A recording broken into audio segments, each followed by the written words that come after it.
Hey folks, Studio here, and I'm going to give you guys another daily. We're going to be following Graves in the bot lane. The focus will not be so much on Graves as much as the rest of his team.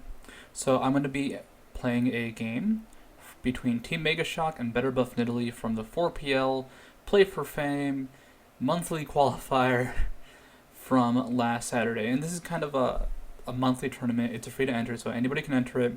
And the idea is the better you do every week, gives you a chance at entering a tournament at the end of the month, and with that tournament, you will have a chance at €1,000. It is a European tournament, and I actually cast this every week with good old friend Curse Panky. So we cast it. It's pretty balla, but this game is from that event, and I like this game because it showcases playing from behind, and what the idea is, what you do as a player when A, you're behind in your own lane, and B, you are someone who's doing well, but the rest of your team is doing poorly. So Graves is going to be doing well. We're going to be following how he does well. I will say AD carry lanes are not that exciting, so there will be a decent amount of fast forwarding, but it's going to be pretty cool. And something to know, we're following Team MEGASHOK, and as a joke, we like to call them Team MEGASHARK because that is a ballin' name. That is an awesome name. And we call them Team MEGASHARK, and we're like, you should pick Fizz, so you can officially be like the MEGASHARK, because he has a MEGASHARK. And they picked Fizz. Fizz is not a very good pick unless you know their lanes. To talk about tabs from Western Wolves, or actually I don't even know if Western Wolves are around now. Tabs from Teamless, that's who he plays with now. He will pick Fizz, I think, pretty much any situation. He is actually a permaban character against Teamless, but you don't necessarily pick Fizz unless it's a counter pick most of the time, unless you're just as diehard as Tabs. So, he doesn't actually pick Fizz as a counter pick. He picked him because I told him to, which, not a good move on his part, I'll give him that, but yeah. So, let's go ahead and go into the game. We're there. Well, for an XSplit, we're there. Okay, so here we are in game, and I might actually have to cover everybody because everybody matters in this case. So top, it's El Muppo on Kennen. Mid is going to be Cowtard on Fizz. And the bot lane is Etnex and Steve on Graves and Tarek, with Goats in the jungle. Then for Better Buff Italy, we have Nuke Duck on Darius in mid lane. And the reason for this is Darius kills Fizz. If you are a Fizz and you see Darius, you are dead. Just the way his Q works, the way all of his skills work, he may not necessarily be able to insta-give Fizz because of the Playful Trickster. So let's say Darius uses his Crippling Strike, but Apprehend pulls you in. Fizz is like, no man, I'm getting the hell out of here. Use Playful Trickster to get away. He will get away, but he will take damage because Playful Trickster more or less sets you up to eat a Q from Darius. And the idea is you get harassed a bit, you will take a Q, will take another Q, you are all of a sudden at danger of just dying from a pull-in and Q from Darius. What is that Q even called? Decimate. A Q and Decimate from Darius, or a pull-in Decimate from Darius. And then, of course, he follows it up with the Noxian Guillotine later on. Early on, though, it's just a lot of damage, it's a lot of pressure. If you ever played lane against a Darius, Fizz suffers all the things other characters do, but he has no sustain. And then it's Neckaderp in the top lane. Ignore that. No, not top lane. Blade Master in the top lane. Neckaderp in the jungle. Spirit of Mage in the bot lane. LD Cena in the bot lane with Corki. So this is a very traditional bot lane. We have Janna and Corki. Now, level 1 is something I'd love to talk about, but you only get a chance to talk about it really in the first 2 minutes of every game. So, what a lot of teams like to do, which is what Better Buff Italy is going to do, is they ward either this bush if they expect an invade and want to play defensively, or they'll ward over here. So we're going to go ahead and switch over to Team MEGASHOK's vision. We know this ward is here now, so we can go ahead and talk about what it can mean. But going to Team MEGASHOK's vision, here they are. They have no vision of their own. They don't know where the enemy team is. The reason people put wards in bushes like this defensively, or even offensively, is to keep track of the enemy team. I forget who I was talking to, but they say a ward in the enemy's jungle around this bush can give you so much information just because they have to do wraiths and it's a major cutoff point. So here we have Team MEGASHOK. Do you know where they are? They're in the jungle of the enemy. They just got spotted by a ward. Tarek, they saw come out here and go back. And now Tarek's not going to invade on his own. If Tarek is invading on his own, then it is the year 2011, it is April, and he is trying to counter jungle. No, Tarek is going to be running with his team. He's going to be there to try and catch people off with his stun. They know that Team MEGASHOK is there as a group, and they see the Wraith Seal, and guess what? They come up, they show up, and they kill goats. So this is why level 1 invades are very risky. There's always a chance they'll come in and just murder you. This can happen in solo queue games, this can happen in team games. There's always just that chance they will just kill you. Now I love this. They don't chase very hard. They go ahead, we see Nekadurp actually taking red. Cowtard actually is able to go back to mid lane through here because he assumes that Nekadurp won't be able to engage, which is true. But he used 2 playful tricksters getting to that bot lane. Essentially, they got chased through these bushes. This isn't that bad for a Muppo, but Cowtard had to go all the way around here to get back to mid lane, making a really cool engage. And he had to actually use playful trickster twice, once to get away from that first engagement, once just to get away from Darius towards the end. Which, that's a lot of mana. That's 180 mana at level 1, which is most of his mana. But we're going to be looking at this bot lane for the most part.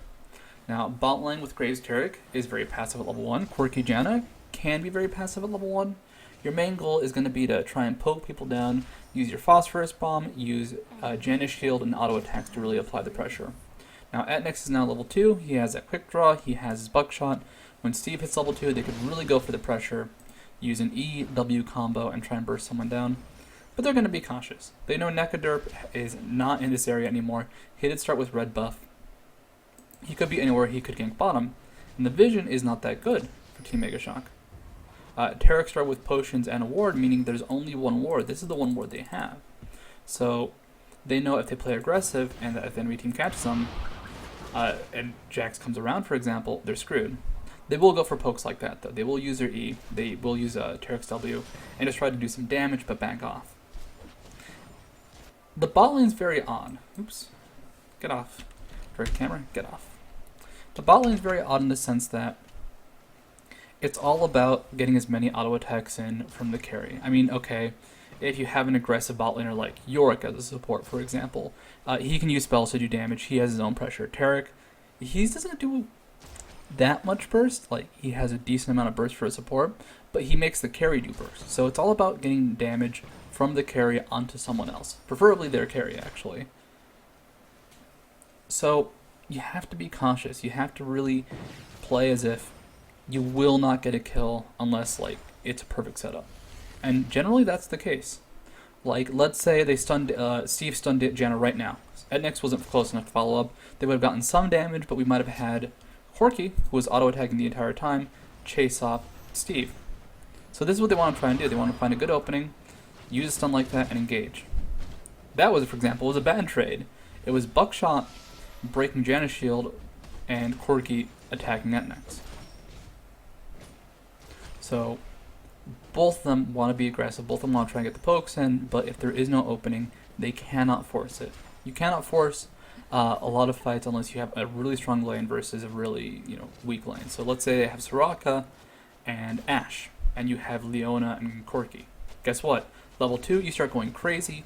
Level 1 skills for both Soraka and Ashe are pretty bad, frankly. So level 2, you can just kill them.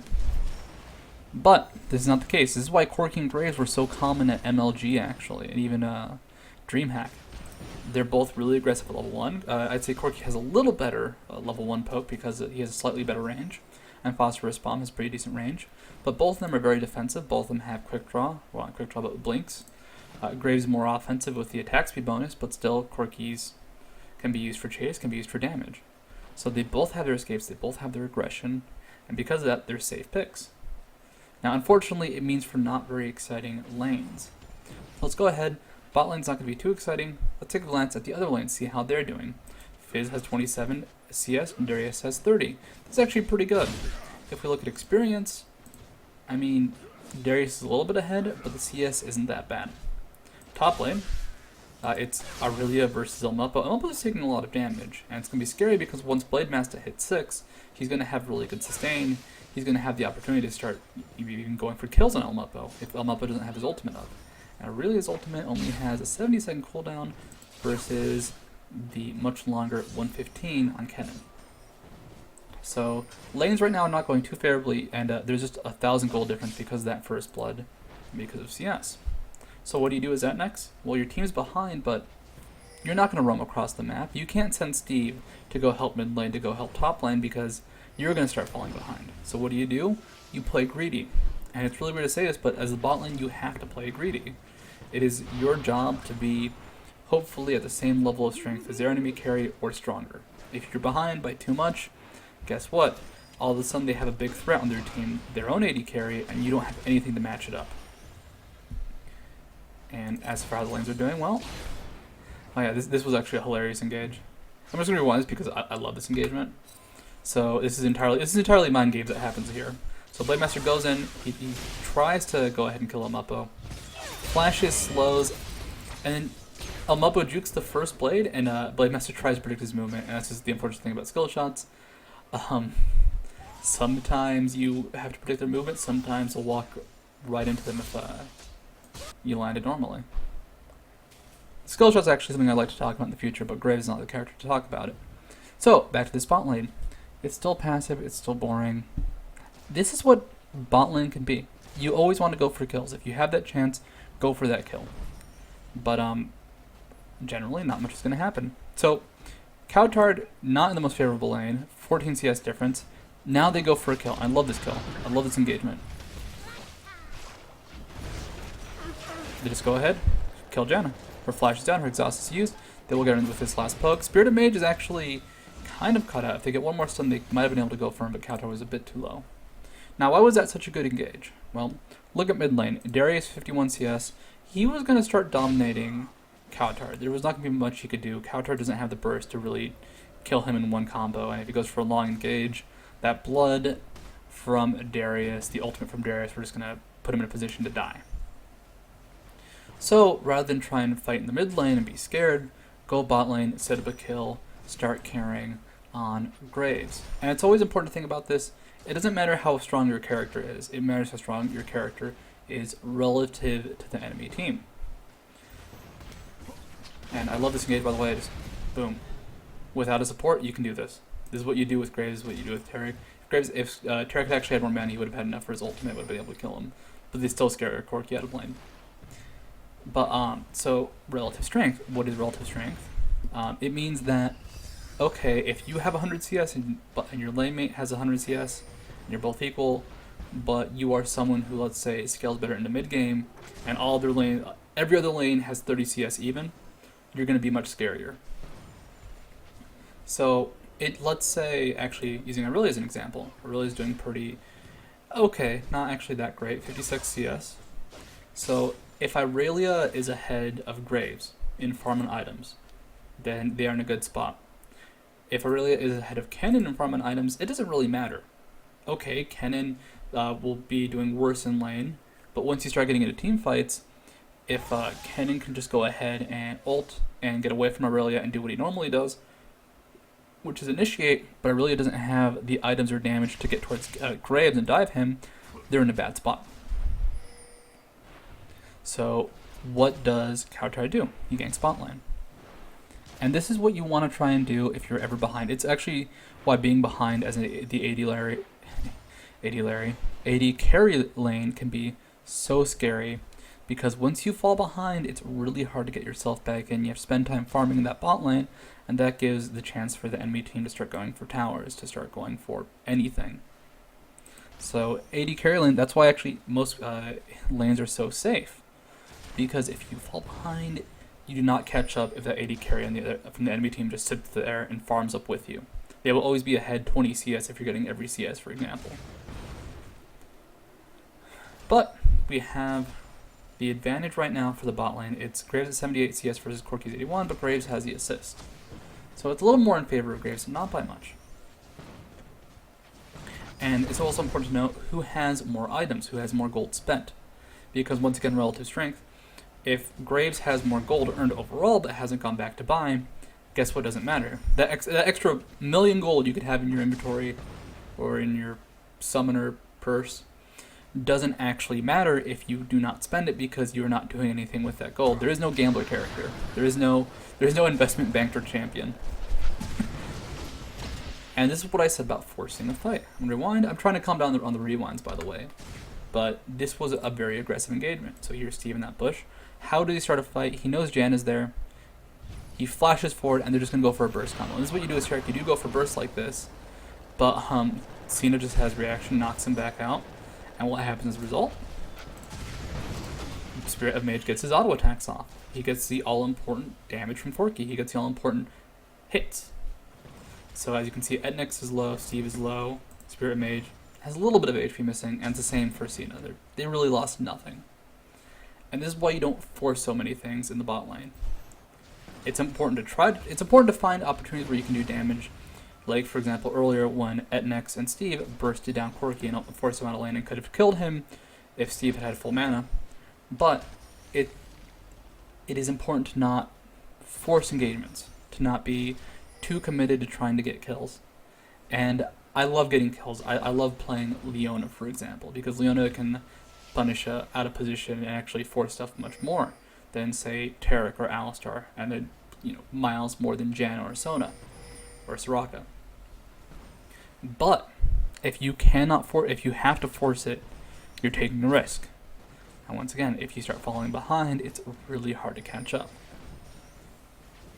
I mean, think about the CS actually. Corki was ahead by 3 CS. How far ahead is he, a couple minutes later? 3 CS. And that's what's important to remember. Farm is really easy to get in the spot lane, and unless you're someone who can severely punish it, you get it. Like, being a good last hitter is integral to this lane.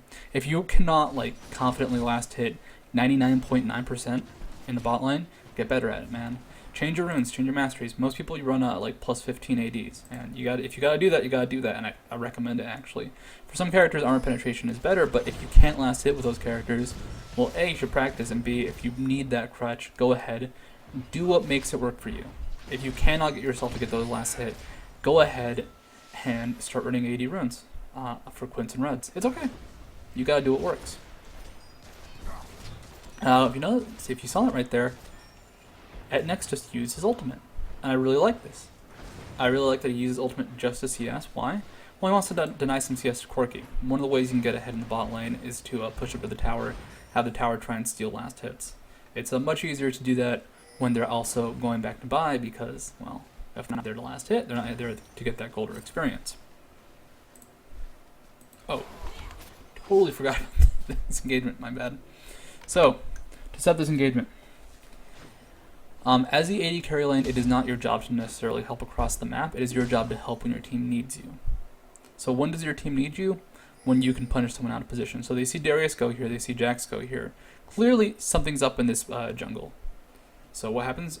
They camp out here, and Nix comes up with the rest of the team, and they're just going to try and punish this invasion.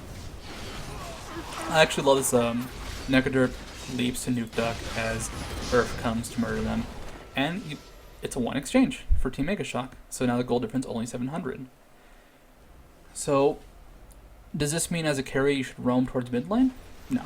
This means as a carry you should try and pick up those kills when they're available, when you can spend as little time as possible out of lane. Because looking at CS, Corki, once again, ahead by 3. So any time not spent in this lane, even though CS did get denied by Graves when he pushed into that tower, any time not spent in this bot lane farming is time you're not spending winning. I'm gonna quote Hotshot GG, and this is how he approaches solo queue, or at least he used to, and I think he still does, because frankly it's one of the better approaches. Farm. If you're a support, obviously this doesn't apply to you. Well, it kind of does, because you're not farming, but you're making your team farm. But you want to farm. And the reason you want to farm so much is because every second you're not farming, you're not earning gold. You're just earning those passive gold ticks, which isn't very much, and you're not getting stronger and in a position to help your team more. So you want to farm like crazy, and the reason you want to farm like crazy is creeps are more or less easy CS. It's easy gold. it's much harder to get a kill. It's much harder to, pressure someone later on as people get better and better. But these minions, they're not going to get more defensive. They're not going to learn Kung Fu. They're not going to get dodge chance unless it's one of those really weird bugs that happens every now and then. Like, the 1 in a billion dodge chance. So it is your job to be here. Oh, look. Kennen died top lane. Whatever. It is my job to be here. Fizz dies mid lane. Can I save this tower if they push it? No. It's low on HP. It is my job to farm up. It is my job to retreat when safe. Or when it's not safe, which we did actually see them going towards dragon. Can Graves and Tarek stop that dragon? Let's see. No. It was Darius and Jax. They might have actually been able to get a kill here, but Corki and Jenna would have shown up, cleaned them up, and it would have been maybe a 1-for-1 with the enemy team beating dragon, maybe a 2-for-2, and they still would have fallen behind. So it wouldn't have really mattered much, and the Corki would be getting the kills. It would have been a risky position, and they didn't know where Corki was either. So what do? You farm. Now, this all changes as you get into team play, as you get better really. Like some people have play styles in solo queue that are much less selfish. But the truth is, if you just want to get a little better at playing just in solo queue, playing with random strangers, farm. Just help your team farm if you're a support. Make it so your carry has safe farm and potentially has kills. Make it so if you're a jungler that you're getting all the jungle CS you possibly can, and that you're helping your own lanes get farm. And the goal is, you want this big red number up here, that gold number, to be bigger than your enemies. So, if this was solo queue right now, this would be huge for Better Buff Nidalee. And actually, something more important to note, MLG did not have that many turnarounds. It did happen every now and then, but it was mostly because of mistakes. Once a team got ahead, they stayed ahead. And this is something Riot might actually end up looking at. I mentioned this before, but since we have a tendency with one team to be ahead once they reach a certain gold lead, and just for the game to just stay in their favor for the rest of the game unless they make a huge mistake, because of that, you have to go ahead, you have to play extra defensively now, you have to be extra conscious of giving up any sort of kill. And that's why I like play like this. At next, he sees that his tower is being pushed in, he backs off. Now, I would have liked to see him go ahead and take golems. That would have been really good. But he's going to go ahead the second the tower goes down, the second they see Darius is left towards mid lane, he goes ahead, just comes right back to farming. And it's all about this number, this 166. Now, unfortunately, this isn't that exciting, and I'm sorry about this. Solo queue, it's much better about this, but there is something on the line for this game. This was just a qualifications tournament, but it still had 200 euros that could have been earned, which, well, not all that much. I mean, hey man, it's like what, like $300 if I know my conversions, which I don't. So they want this money. They want to play defensively. They don't want to take a big risk for it. And this is actually the truth of most teams in most games, especially as you get into more and more important tournaments, as you get to the very last game of the finals. Teams will play super safe, not take any risks. And unfortunately, what can Steve do right now? He can kill that ward, but he can't play too aggressively. Once he goes into Corki, he turns on that Gatling gun, he turns on his Q, he starts poking him with rockets, and what does Tarek do? He takes a lot of damage. He might get the stun off, he might get his combo off, but just getting into a fight now, unless he stuns Janna to not get knocked away, Corki will just, Corki either gets free harass, because he stuns Janna, or Janna knocks him away because he stunned Corki instead. So Steve, what does he do? He just tries to get some gold. Going for a Philistine, going to go for the Heart of Gold to be tanky, and he's going to be useful later on. But what has he done so far? Not a lot, but guess what? Graves is doing really well in CS. Now, the lanes are losing, and this is the important thing, I'd say, about helping your team. Will it actually matter if you help? Can you help your team in a way such that they will be able to come back from whatever disadvantage they had? They will be able to, if they're not farming safely, can they farm safely if you help them? Are they losing towers? You need to be there to defend. Like, once they're at the inhibitor tower, you better be there. Unless there's literally no way for you to defend it, and if that's the case, you probably lost the game already. But can he help Kennen up in this top lane? He could. but it wouldn't be anything consistent. Aurelia still has a decent amount of farm. She's reaching that point where Aurelia is going to be hard to deal with anyways. But I mean, El Mupo gets a kill, so he doesn't need help. Can he help Fizz deal with Darius? No. What does Fizz have? 138 CS versus 174. He's far behind. Darius is getting an eye build more or less to counter Fizz, and it's already a matchup that Fizz doesn't win. He cannot help. So what does he do? He farms, and he farms, and he farms. And what does Team MEGASHOK do? Well, they send Steve to roam. They decide to go ahead, try and help out the solo lanes. Then they did get that one gank early on Corki and Graves, but that's it for the bot lane. That's all the support the bot lane got. But honestly, they're doing okay. At next went for a Bloodthirster, just to be a little more relevant quickly. And now he's going for a Phantom Dancer. So he's getting strong. He doesn't necessarily need to be helping his team if he does well himself. And Dragon, I believe, just got taken. And actually, to quote more pro players, what matters in the mid to late game isn't necessarily that all your team members are strong. What matters is that the people who need items to scale are strong themselves. So, if Graves does well, that's okay. If Malphite's behind, it doesn't matter that much. Malphite, we saw him at MLG a lot. He could fall behind and farm didn't matter. And so Etnex is now roaming out the bot lane. He feels it is time to help. It is time to help his team. Why is that? Why is he helping his team now and not before? Well, let's look at the item builds. What does Corki have? Corki has a Triforce. What does Graves has? Graves has a Bloodthirster and a Zeal and a Crit Cloak. So he almost has a Phantom Dancer, but now he does a lot more damage than he used to. Now he's pretty scary, and if you look at the CS on his team, he's the most CS on the team. So if they start worrying about objectives like Baron, if they start going for actually wanting to contest Dragon, now is your chance. And what is the team fight potential for both teams?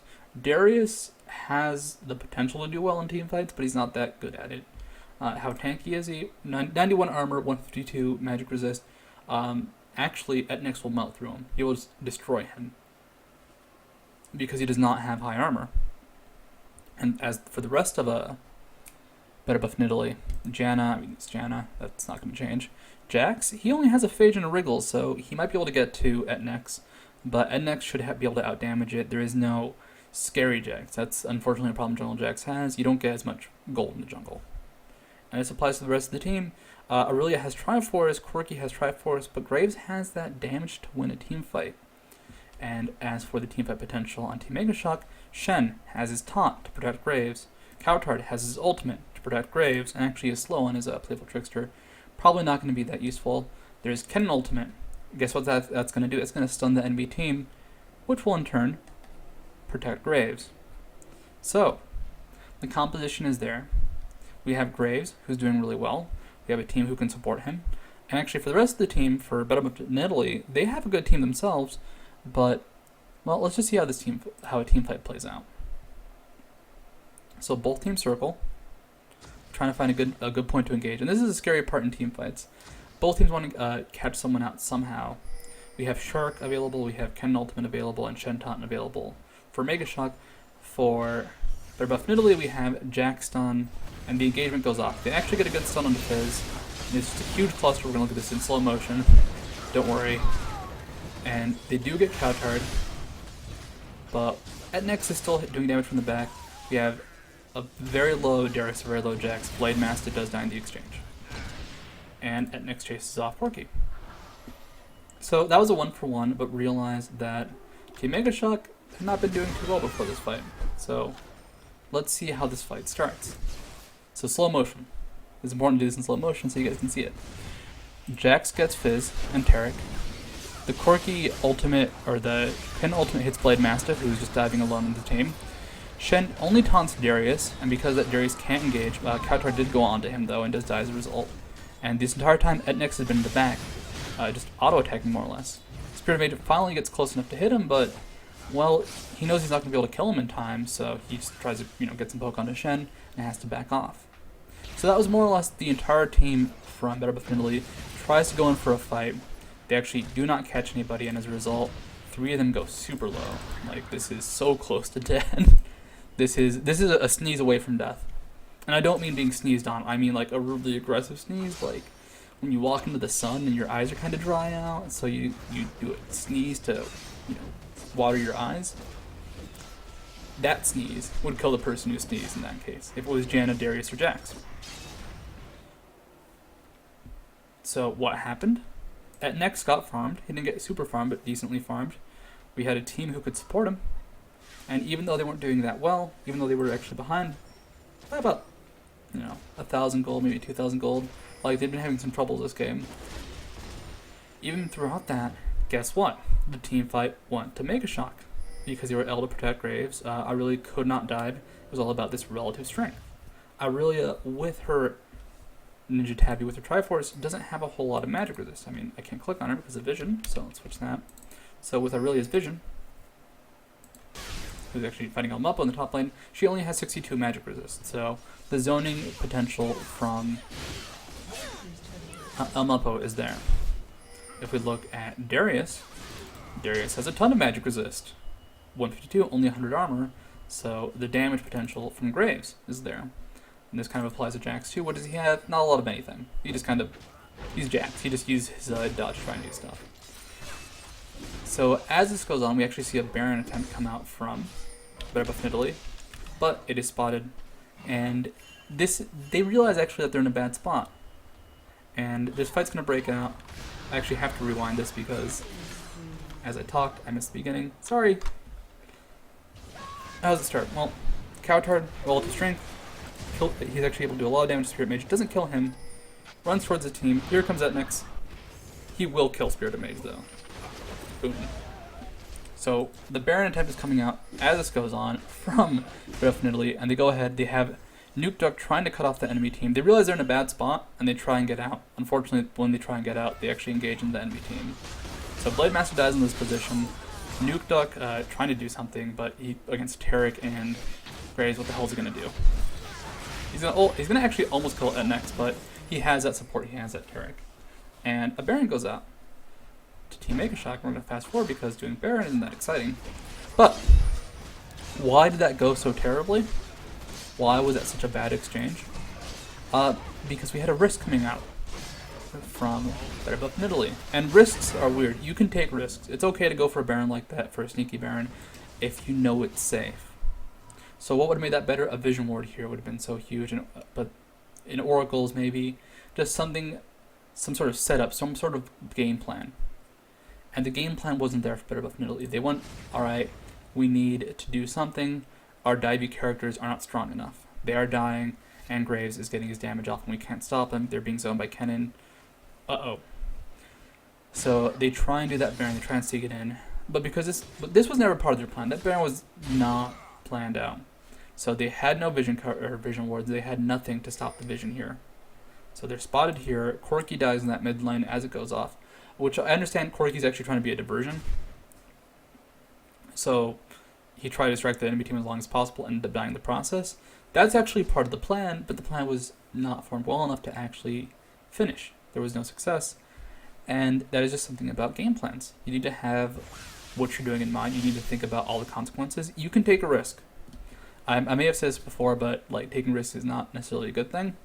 But when you take a risk and you thought it through, when a risk fails, you don't want to be going, man, I didn't see that coming. How did that happen? No, you want to go, okay, that was a possibility the entire time, and they did it. And that's actually the important thing about risks. Once you realize like what can happen, if you know a situation well enough to be able to identify that, you're going to be able to go ahead and plan out your risk, plan out your sneaky Baron, plan out your really risky gank to go ahead and avoid things like that. So a good example would be, let's say you're trying to dive this tower or dive and gank bot lane. If you're afraid of being spotted by a ward here, guess what? Walk around through here and you'll avoid that. Anyways, we have MEGASHOck, they have Baron buff. I don't think they've actually gone back to buy. What are they going to do? They're going to push down mid tower. And that's just what you do. You get Baron buff. It's almost formulaic. And you start pressuring the outer turrets. You want to get 1, 2, 3, because they are easy to get. There is no weird point where you can only engage from one area. You can go ahead and go around if you need to. If you want to chase them, you don't have to worry about these double turrets. You don't have to worry about the Nexus turret for quite a while. So that's why teams will go ahead. They will go for these turrets because it's safe. It's not necessarily that exciting. They also do it in a way that it's kind of fun. They will just kind of poke it down, trying to dodge skill shots, trying to dodge actually Darius's apprehend. So the goal here isn't necessarily play risky, go for those big towers. The goal here is push, get global gold, get stronger. And that's big important. When you're ahead, you should not be saying, let's win the game. You should be saying, let's get stronger. If you are stronger than your opponent, be stronger than your opponent. If that makes any sense. So Graves right now, he's terrifying.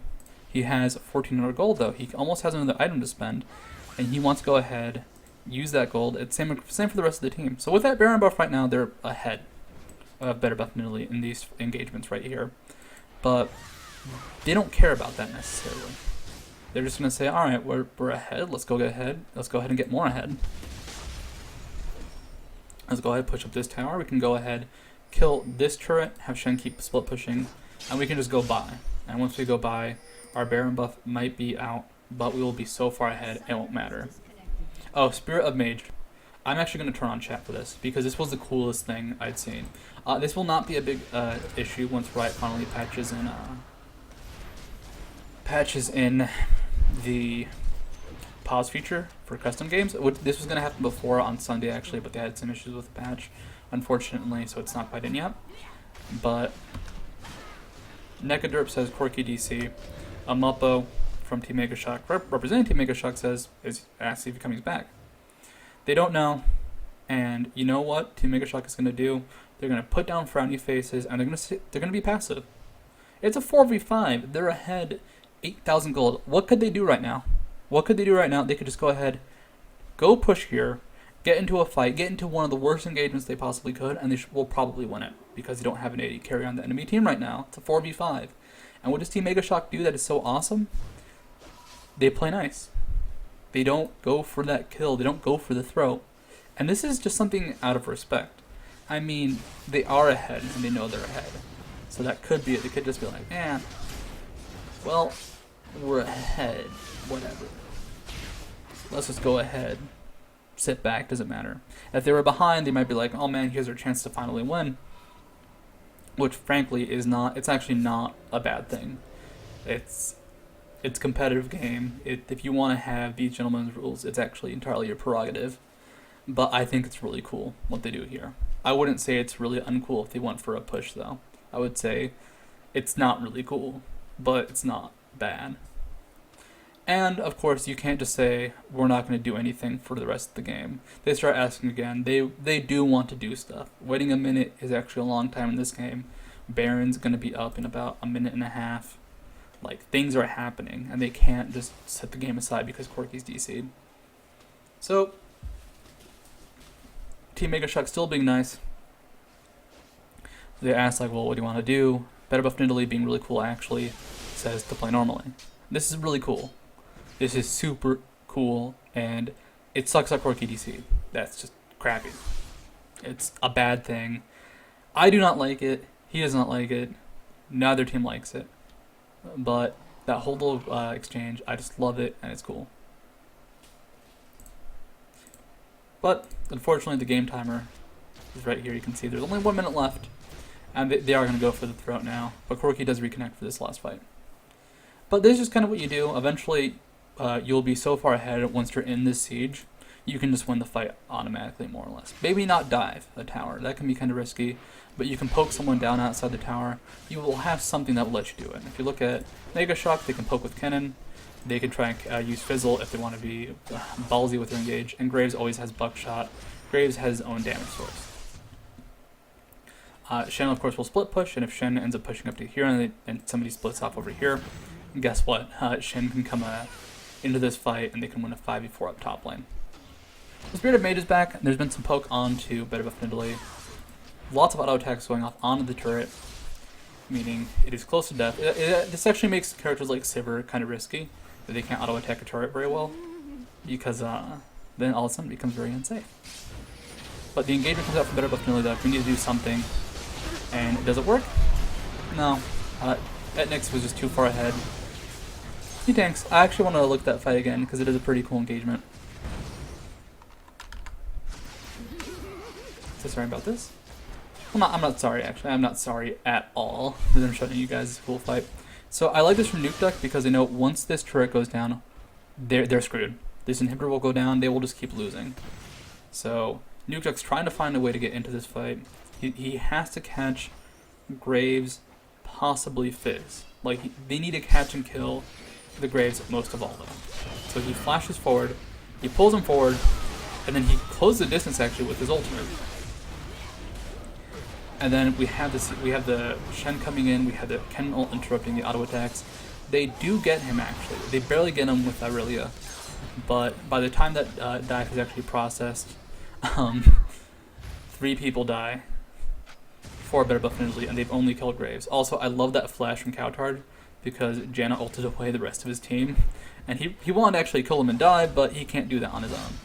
So the push comes out. I believe GGWPs come out from better buff Italy. There's not much they can do. It is quirky in general. They can try and fight, but with 4 people up versus 2, it's just not in their favor.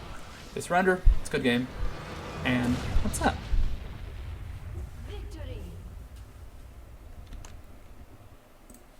So that is not the same as playing behind from like a 10,000 gold deficit. That is something that I will actually bring up at some point. It's different right now, and it's really hard right now because of that whole process. So actually, I can retreat, or not retreat, but rewind. Cool. And I will actually go back just to go ahead and look at the minimap. We'll actually go to the beginning of the game and pause it. So, when you take Baron, you go to the outer turrets. You kill these 2, kill these 2, kill these little guys. And the reason you want to do that, like I said, it's safe. And the reason the game right now snowballs so hard is if one team can get Baron, they get that massive boost to their stats, to the regen, and they become a pushing composition. Now I'm going to mention Dota 2 really briefly. That game right now is all about pushing. It is like a super pushing metagame based almost entirely off killing towers. I'm not that well versed in it, so if I'm wrong about this, well, I'm not wrong about pushing being important, but if it's, you know, not just pushing, which it clearly isn't, don't take me that seriously. But League of Legends is the same thing. It's not a pushing based metagame. It's a game about setting yourself up to push. And so while in Dota, you'll have 5 characters who summon a bunch of guys who just like steamroll through towers.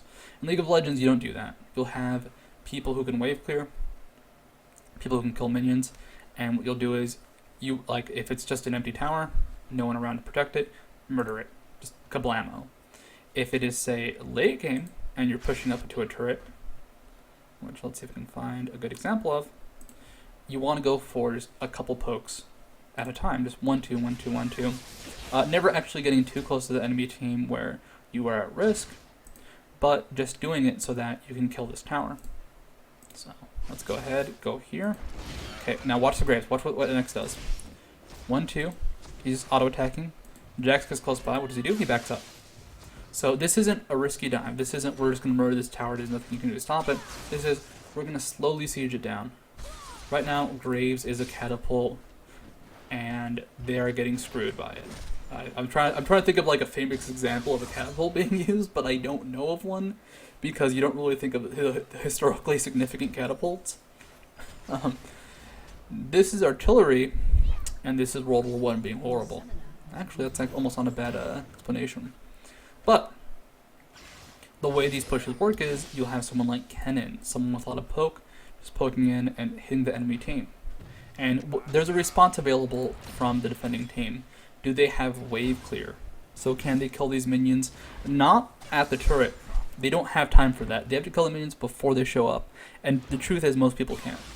So to use an example, Morgana doesn't have good wave clear for these sieges. Morgana. Tormented Soil Morgana does not have good wave clear. Listen, I know you want to close the video right now. The reason is those creeps have to gather up in a small area right here. And when they gather up, that's 1 or 2 seconds where guess what? Poke on the tower. So the tower still gets poked down, it still takes damage, and Morgana will be clearing the creep waves faster than, say, a Jax on his own, but still, the turret will take damage, and that's what matters. It doesn't matter that you win the game in 5 minutes, it matters that you win the game. So if you don't play as if you're in a rush, and because most teams don't really build with the weak late game in mind, or if they're going to push down, they're usually far ahead, where having weak late game isn't that big a deal. Because of that, it's all about defending with wave clear. There's also poke options. Someone like Kog'Maw can defend fairly well.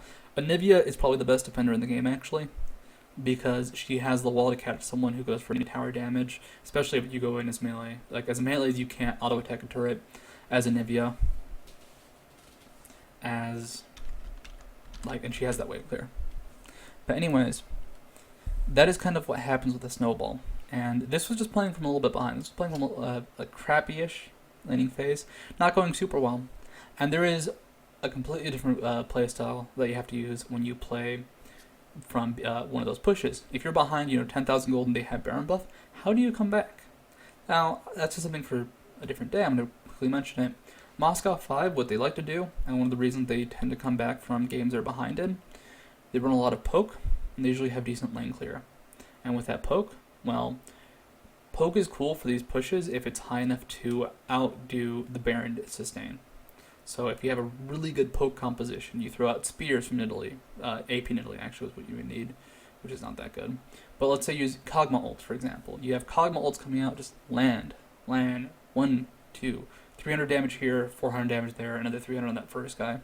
And the damage builds up, and it becomes riskier and riskier to stay around and keep pushing. He has the E for wave clear, and they usually play with really poke-oriented compositions, just because if you push up against that, even if you're ahead, you will take damage, and you may not be able to push down and kill that turret.